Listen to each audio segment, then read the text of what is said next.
سلااوان لێبێ هاوڕێیان ئەوە دیارە ئێمە ئەمڕۆ لە پێش نوێنەرایەتی حکوومەتی هەرێمی کوردستان کۆبووینەتەوە دوای ئەو هەموو پەیوەندی و چالاکیانەی کە لە کۆی وڵاتانی ئەوروپا بەڕێوە چوون وەکو بڕیارمانداوە ئێمە کۆڵ نادێن تەواو ئازادکردنی هەموو هەڤاڵانمان لە بادینان.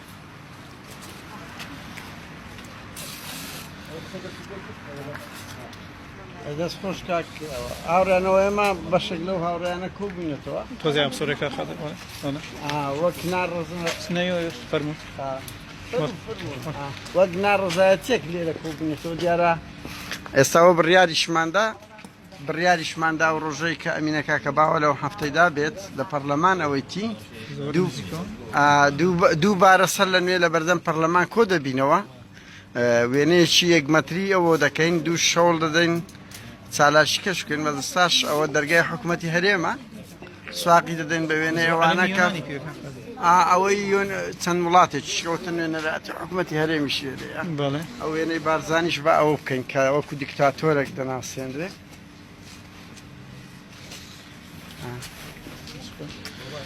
کاک شەماڵ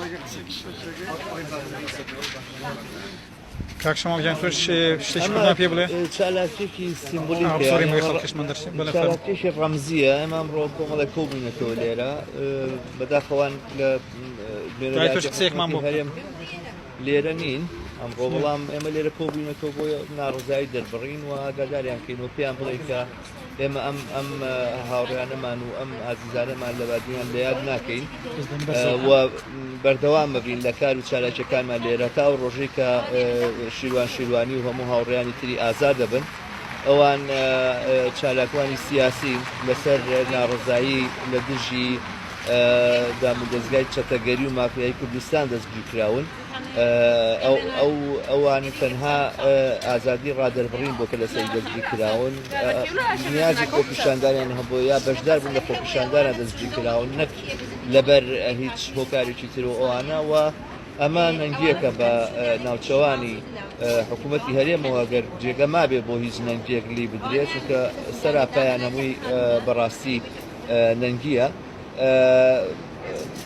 ئەوەی کە دیارە لێرە کە ئێمە خەڵکانێکی لێرە ئەمڕۆ ژمارەیەکی کەم کۆبووینێتەوە بەڵام ژمارەیەکی زۆر زیاتر لەمە لە دانیشتوانی کورزمانی ستۆکۆڵمەوانە وەکو شوێنەکانی تری دنیا لە بەرامبەر ئەم سەرکوتگەریانەی دەسەڵاتی هەرێم لە کوردستانە ناڕازین و لە خەبات و لە هەوڵ و چالاکیانە بەردەوام ببن تا ئازادکردنیان. زۆر سپاس. یارەوە کۆبینن لێرە هاوڕێیان بە چەند دروشمێک بەڵێ کا قادر.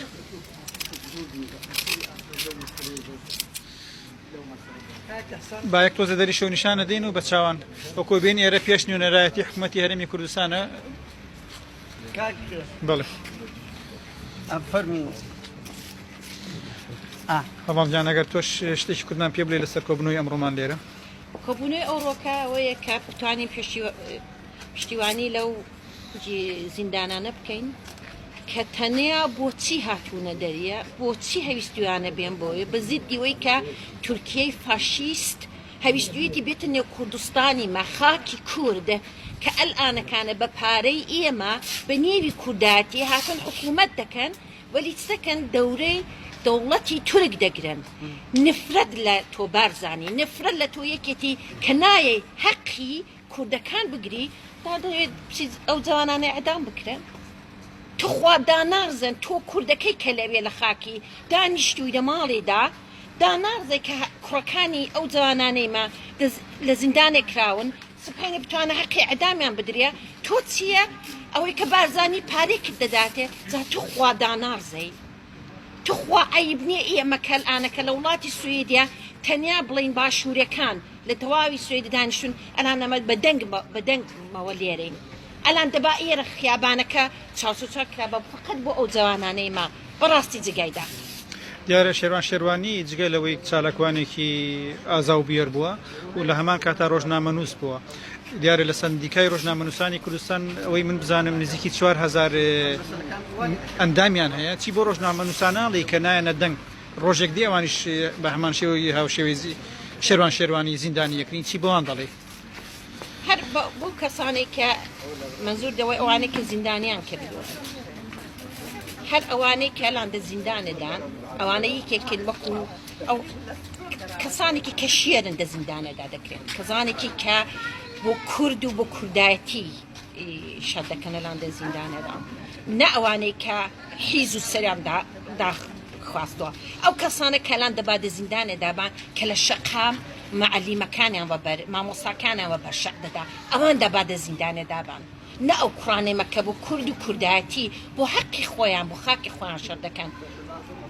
دەست خۆش بێ زۆر سپاس زۆر سپاس ئێستا هەموو کۆبینەوە بەڵێ جان فەرموو بەسەر چاوان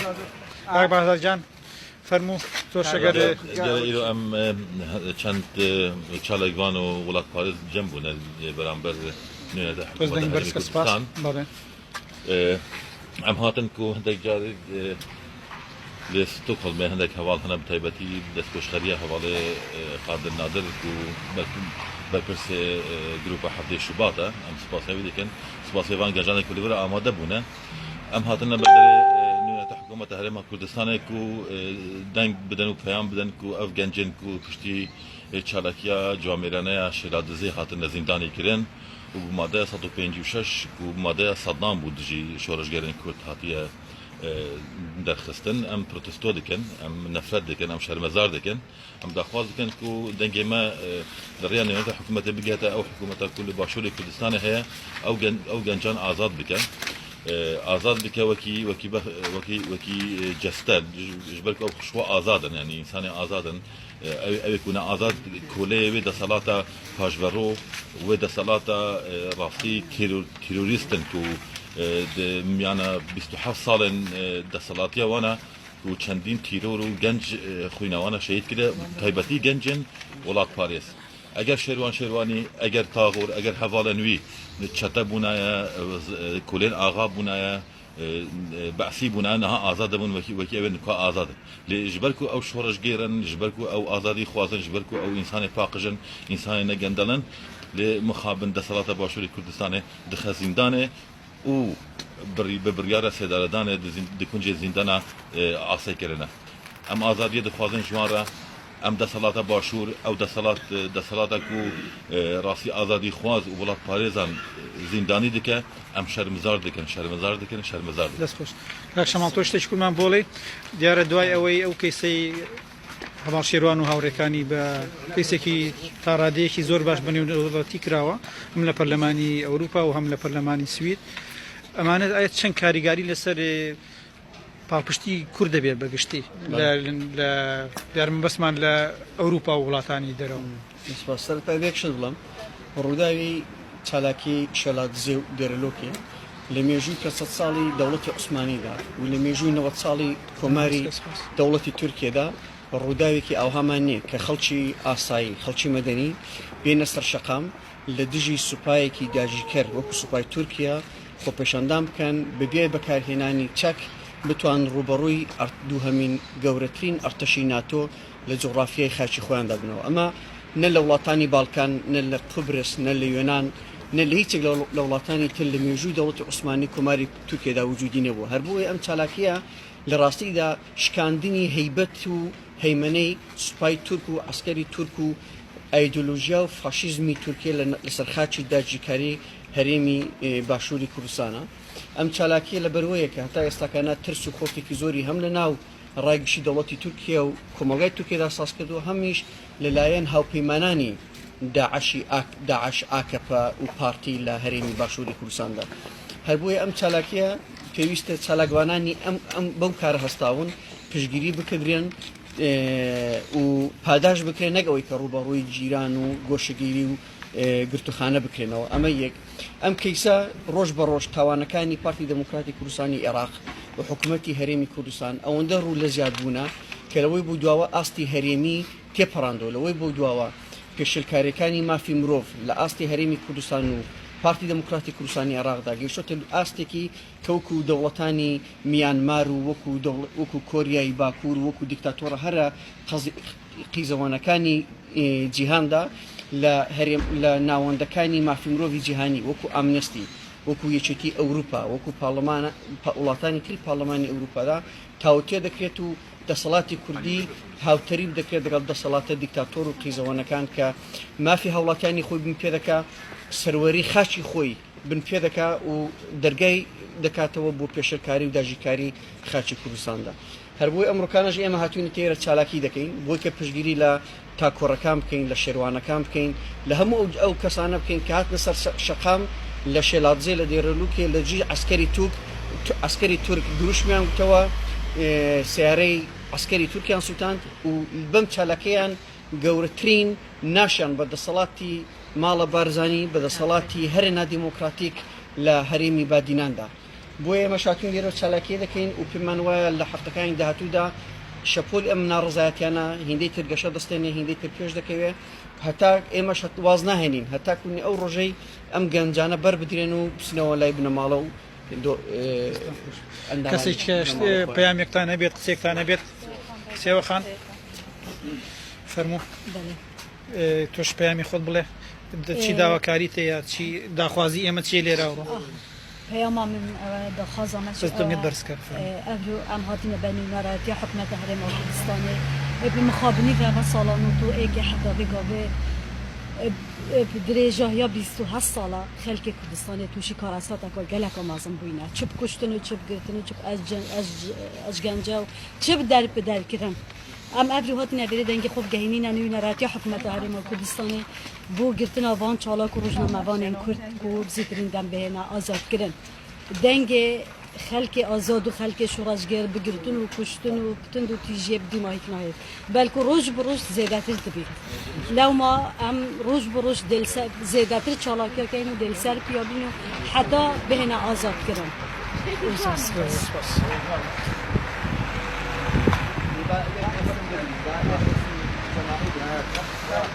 چاوان بە یەک تۆزەی ڤیدیۆوە ناگرین سوڕێن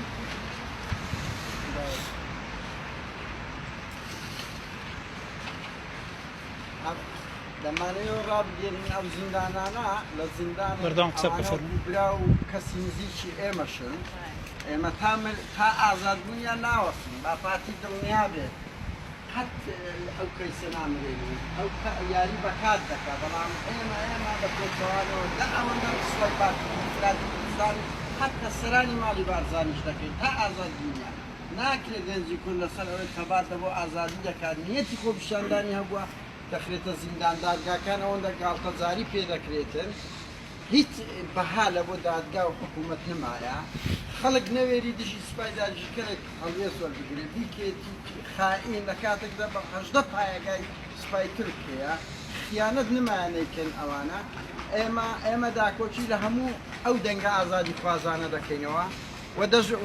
بینیشیان ئەوەی ئەو پرۆتستۆ ئەو ئیدانەی دەولی و ئەنتەرناسیۆناڵی لە بۆ ئەو کەیسەکرایە لە بۆ هیچ کەیسێک نەکراوە خودی بە وڵاتی ژۆکی سویدیش نەکرایە کە ئەمنستی ئەنتەرناسیۆنال تەدا خولی کردیا ڕێکخراوی یەکێتی ژورنالیستانی دنیا تەدا خولیان کردیا ڕێکخراوی دژ بە ئەشکەنجەدانی جیهانی مداخەلەیان کردیا راپۆرتی ڕۆژنامەنووسانی بێسنوور مداخەلەیان کردیا یونامی مداخەلەی کردیا قونسڵی ئەمریکی مداخەلەیان کردیا حکوومەتی سوید مداخەلەیان کردیا پەرلەمانی بەریتانیا ئەڵمانیا سوید و دەستبینین هەفتەی داهاتوو چ زۆر جێگە سەپارتی دروست دەکەین لە وڵاتی سوید کە بۆ یەکەم جار وەزیری دەرەوە بانکێش دەکرێت 20 دقە لەسەر ئەو کەیسە ڕسوای پارتی و بنەماڵی بارزانانی دەکەین کە ئاوا گەنجی کورد بەبێ هیچ هۆکارێک زیندانی دەکات شاهین و شاهبازەکان لە باوچان بێبەش دەکەن مناڵەکانی تاکوور مناڵەکانی کاک مستەفا و بنەماڵەی ڕێکان و کاکڕێکان و ئەیاز ئەوانە دەستگیر دەکەن ئێمە لەو کەیسە بەردەوام دەبین چ ڕۆژە ئێمە بەردەوامین ئەوان چ ڕۆژ کەش لە زینداندا بنێن دەستان خۆش بێ زۆر سپاس زۆر سپاس بۆ ێژاوڕیان بە هەمومان زۆر پێویستە پشتگیری خۆمان دەربڕین بۆ هەواڵانەمان سلااو لە هەموو لایەک ئمڕۆکە جارشتر هاتوونێتەوە ئێرە بۆی پشتگیری خۆمان دەرببڕین بۆ ئەو تێکۆشەرانەی کە لە وادینان ڕاپەڕێن دژی سوپای داگیر کرد کەەوە ئەرچی هەموو تێکۆشێرێک و نیشتمان وڵات پارێزێکە ئەوانە دەبواە لە جاتی ئەوە دەبواە مەدالیا وەربگرن بەڵام بەداخەوە دەسەڵاتی کوردستان دەسەڵاتی پارتی ئەوانەی گرتووە لە زیندانی کردوون و دەیانەوێت خەڵک چاوترسیان بکەن بەڵام با باش بزانن کە کە ڕەوڕەوەی مێژوو هەر دەبێ میلەت سەر دەکەوێ دژمن دەبێت بۆ دەرەوە بڕوا بۆ دەرەوە دژمن ئێستاکە لە ڕۆژ ئاوا بەدەستی شێر و پلنگەکانی یەپەگە و یەپەژا داعش لە ناوچووندایە کە ئەوە درێژکراوەی لەشکری تورکیای فاشی و هەروەها هەر بەو شێوەیەش دەبێت لە بادینان لەسەر تاسەری کوردستان لەشکری تورکیا و هەموو داژیکەرێکتر دەربچن و لە ناو بچن وڵات ڕزگار بکرێ وڵات کوردستان دەبێت ڕزگار بکرێ نەک لە داگیرکرد دەبێت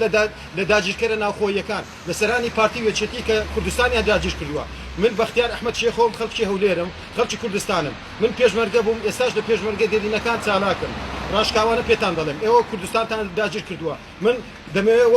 وەکو گەنجێکی خەڵکی هەولێر بێم لەسەری ڕەش وەکو مەسیف بێم مەسیف بکەم لەسەری ڕەش بەڵام مەسیف و سەری ڕەش داگیر کراوە بە ڕاشکاوانە پێتان دەڵێم ئەو شوێنانێ داگیرتان کردووە داگیرکەران و ئێوە دەبێت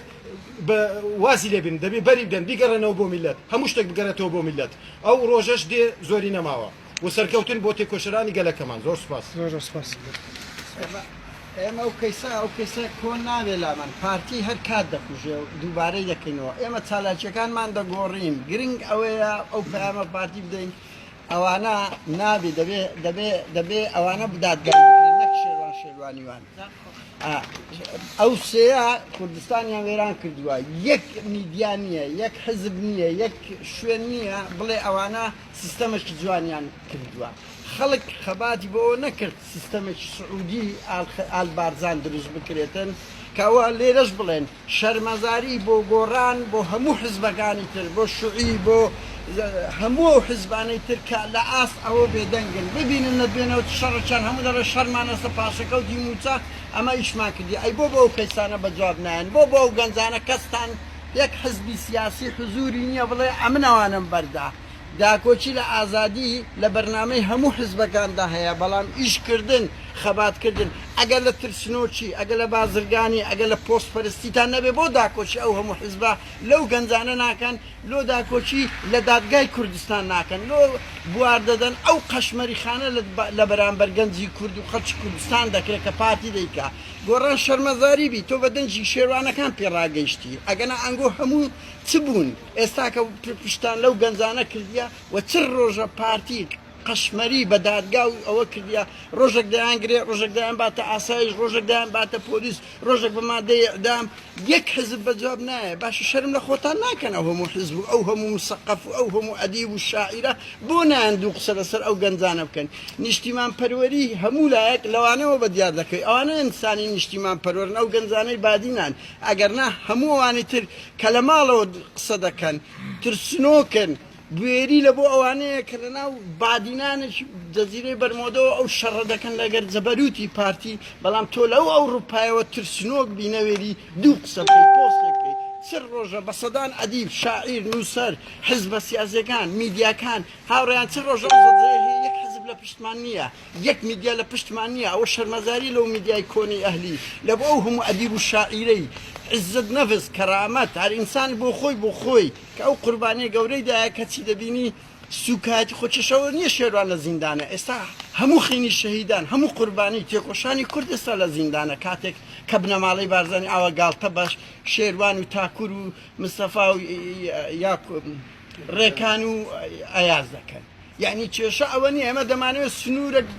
بۆ ئەو پێشێرکاریانەدا بندرێت کێشە لە کلەمە ناوەکان نییە هەر ڕۆژێک سەیدەکرەمە ڕۆژێک نیازە ڕۆژێک کارزانە ڕۆژێک عەبدەی شوباتە قەشمەری خانەیەکی گەورەیە ڕۆژێک گرتنی نوهەت کەسی تەفگەری ئازادیە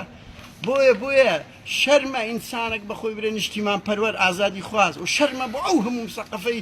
خەڵکەی خۆ لە ستۆکهۆڵم ئێستا وەکو یاری تۆپانی چاوەڕێی ئەوە دەکا وەزانن ئەمە چون حکوومەتی هەرێممان دەگرت یعنی ئەو خەڵکە بۆ نایەت سەزادە بۆ لە ماڵەوە هەموو دەڵێ دەبێت پێمە پشتگیری لەوانە بکەین دەست خۆش ئەوە خیانەتە ئەوەن لەو لە ماڵەوە شێرن لۆ ناوێرن بێنە سەزادەی 2 سەعات بۆیە ئەوە شێروانمان ڕسوای ئەو دەسەڵاتیان نەکرد ڕسوای هەموو ئەو حیزبانەی تریشان کرد کە دەریان کەسانی درۆزنن دەستخۆش زۆر سپاس زاوڕێم بۆ ملایەکتان دیارێمە لێرە کۆتایی بە چالاکێکێم ڕۆمان دێنین بەڵام لە ڕۆژانی داهاتوو هەفتەکانی داهاتوو بەردەوامی بەم چالاکیان نادەین زۆر سپاس بۆ ملایەک وەکو بینی ئێرەش نوێنەرایەتی حکوومەتی هەرێمی کوردستانە